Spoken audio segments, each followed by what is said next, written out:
Side stage बनेगा, इस side हम लोग स्टैंड रखेंगे, वहाँ पर स्टैंड रखना ठीक है, मंच रहेगा। एक कोना हम लोग महिला लोग थोड़ा सा अलग कर सकते हैं, महिला लोग अपना अलग बैठे, ठीक है। एक रो महिला लोग के लिए कर देते हैं, हाँ 2,000 वहाँ पर महिला लोग का हो जाएगा। ये चुनावी समर में अध्यक्ष महोदय सेकेंड फेज दैट मीन्स अंतिम चरण में झारखंड विधानसभा चुनाव होना है। खिजरी विधानसभा में रूट तय किया गया है राष्ट्रीय अध्यक्ष का प्रोग्राम को लेकर के अंचल मैदान में, तभी जो पहुंचे हुए हैं क्या रणनीतियाँ क्या चीज़ है? देखिए, बहुत सौभाग्य की बात है, लोकतंत्र के महापर्व में अब हमारे राष्ट्रीय अध्यक्ष जी दूसरे चरण की जो मतदान होना है उसकी तैयारी को लेकर हम लोग यहाँ पर आए हैं। हमारे राष्ट्रीय अध्यक्ष जी का कार्यक्रम खिजरी विधानसभा के इस ऐतिहासिक अंचल मैदान में होना है, इसकी तैयारी को लेकर प्रखंड कमेटी के और जिला कमेटी के पदाधिकारी जो इस विधानसभा के हैं उनके साथ समन्वय स्थापित करके हम लोग ये तय कर रहे हैं कि इस मैदान में किस तरह से जो कार्यक्रम है वो ऐतिहासिक हो और जो संदेश है हमारे राष्ट्रीय अध्यक्ष का, हमारे नेता राहुल गांधी जी का, हमारे सोनिया गांधी जी का और हमारे प्रत्याशी का, हमारे प्रदेश अध्यक्ष जी का, उन सभी संदेशों को लेकर हमारे कार्यकर्ताओं को संदेश को कैसे हम उसको गांव-गांव तक पहुंचाएं और किस तरह से हम क्षेत्र की जनता को ये बताने का प्रयास करें कि पिछले 5 वर्षों में किन बाधाओं के बावजूद हमारी सरकार ने बेहतर काम करने का प्रयास किया है और आगे आने वाले 5 वर्षों का जो रोड मैप है उसको भी हम लोग बेहतर तरीके से बता रहे हैं। ये भी बताने का काम कर रहे हैं कि भाजपा के जो नाकाम मंसूबे हैं उनसे जनता को हमें किस तरह से बचाना है, उसके लेकर भी हमारे राष्ट्रीय अध्यक्ष का ये कार्यक्रम बहुत महत्वपूर्ण है। और खिजरी विधानसभा में जो हमारी ऐतिहासिक विजय होने जा रही है इसमें ये मील का पत्थर साबित होगा और इस कार्यक्रम से जो संदेश निकलेगा वो मुझे लगता है कि ओरमांझी ही नहीं बल्कि अनगढ़ा और नामकुम के तमाम पंचायतों में हमारे कार्यकर्ताओं में जोश भरने का काम करेगा। रांची जोन में देखा जाए ये खिजरी विधानसभा को लेकर के राष्ट्रीय अध्यक्ष का ये सेकेंड प्रोग्राम डैट मीन्स अंतिम रहेगा सेकेंड फेज चुनाव को लेकर के, तो इस पर कितनी की भीड़ की संख्या की उम्मीद है? क्योंकि सिल्ली भी आपका लास्ट फेज में आपका रांची जोन को लेकर के सिल्ली और खिजरी विधानसभा बाकी है चुनाव। नहीं, जो दोनों इस रांची जिला में जो दोनों विधानसभा हैं और निकट में रामगढ़ भी जो हमारा निकटवर्ती विधानसभा है जहां पर चुनाव होना है, इसका मैसेज यहां से सभी तरफ जाएगा।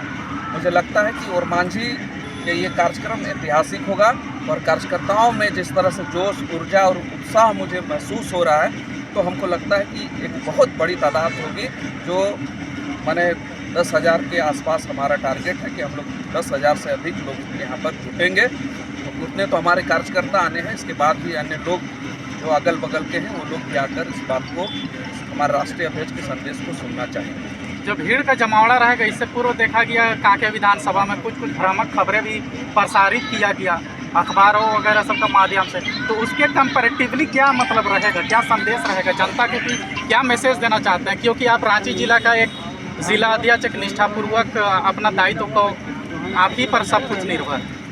देखिए, कांके विधानसभा में भी जो कार्यक्रम हुआ था बहुत कम समय मिला था वहाँ तैयारी को लेकर और जो हमारे उसका फैलाव बहुत दूर था। हमारे वहाँ पर MLA भी हमारे पास वहाँ नहीं थे, लेकिन खिजरी और कांके में थोड़ा फर्क है। खिजरी में हमारे माननीय विधायक जी को दोबारा इस बार पार्टी ने प्रत्याशी बनाया है, उनकी सक्रियता रही है और क्षेत्र के लोगों को उन्होंने संभाल के रखा है। तो मुझे लगता है कि वो जो भी त्रुटि आपको नज़र आई होगी, वैसे तो सम्मानजनक कार्यक्रम हुआ था वहाँ भी, लेकिन मुझे नहीं लगता है कि खिजरी में इस तरह की कोई दिक्कत होगी। और खिजरी का सीट चूँकि जनता लड़ रही है तो जनता चुनाव जिता रही है, इसलिए भीड़ की हम लोगों को बहुत ज़्यादा चिंता नहीं है। और आप देख सकते हैं किस तरह से हमारे जो पदाधिकारी हैं और हमारे जो नेता हैं इस प्रखंड के वो मुस्तैद हैं और इनकी जो मुस्तैदी से आपको तो ये कार्यक्रम ऐतिहासिक होने जा रहा है। 4 स्टार कैंपेनर पूरा खिजरी में लग चुका है और ये अंतिम है। इससे पूर्व कल आपका कल्पना मुर्मू सोरेन, उससे पहले हेमंत सोरेन, तो फिर इमरान प्रतापगढ़ी, फिर आपका राष्ट्रीय अध्यक्ष। अरे भाई, आप इस तरह से क्यों देख रहे हैं? आप देखिए ना हमारे विपक्षी क्या कर रहे हैं। विपक्षियों पर तो सवाल आप लोग करते नहीं हैं। उनसे पूछे कि 6 मुख्यमंत्री को लगाए हुए हैं, पूरा देश के नेता छत्तीसगढ़ के पूरी कैबिनेट मंत्री यहाँ हैं, मध्य प्रदेश के लोग हैं, सारे लोग तो यही कैंप कर रहे हैं। वो लग ही नहीं रहा कि वो लोग वहाँ के कोई हैं, वो तो गली मोहल्ला नाप दे रहे हैं। उसके बनिस्बत हमारे लोग बहुत डेकोरम मेंटेन करके ये लोग अपने क्षेत्र में काम कर रहे हैं।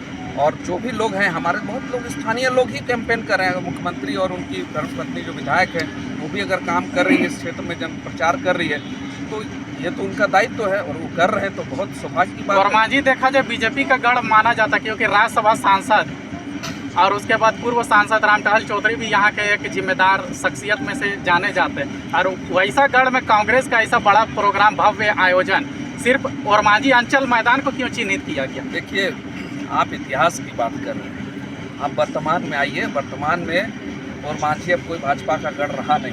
जो इनके बड़े बड़े नेता थे, उन लोगों ने भाजपा की जो करनी और भाजपा की जो गलत नीतियां हैं, इसका विरोध किया है।